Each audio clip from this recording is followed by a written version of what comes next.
We're now moving into the public speaker section of the meeting. As part of the regular meeting agenda, the Regents set aside time for individuals to present comments to the board. All public board meetings are formal events convened under Article 8, Section 4 of the Michigan Constitution. In keeping with reasonable and appropriate norms of decorum, all attendees, including speakers, should treat others with respect and civility.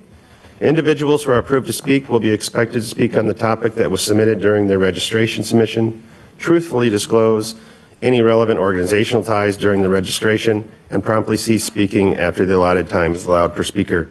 Speakers that do not adhere to these rules may be precluded from addressing the board in future meetings.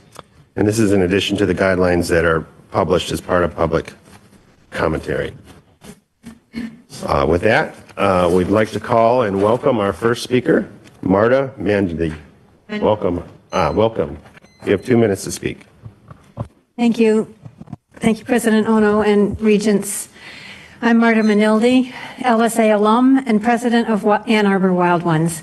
Wild Ones are stewards of biodiversity. We advocate for landscapes that support life, and we oppose using Nichols Arboretum for any new public utility, notably for a section of the elevated train as envisioned in the Campus Plan 2050.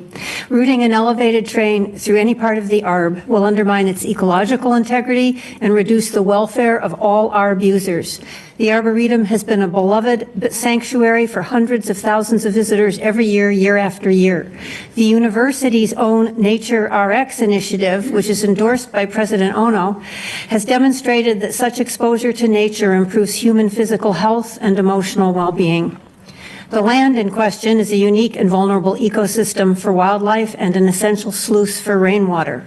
Any transit in the area will be better located along or above existing rights-of-way. The Pierpont to CCTC bus route appears to offer one potentially sound alternative.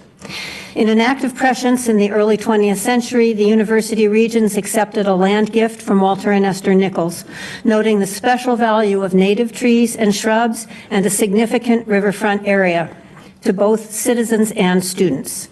The Regents embraced the land's location adjacent to a 23-acre city park. This is the area that we're now discussing, saying there shall be no fence between them, but they shall be open and common to the public.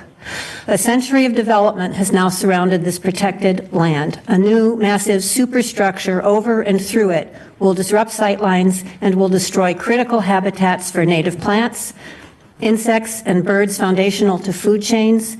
It will exacerbate existing erosion and create new pathways for ruinous invasive species. The cascade of damages will be impossible to correct and compensate for. Please reaffirm now the wise commitments made by Regents more than a century ago and assure the preservation of every corner of the Arboretum. Thank you very much. And go blue.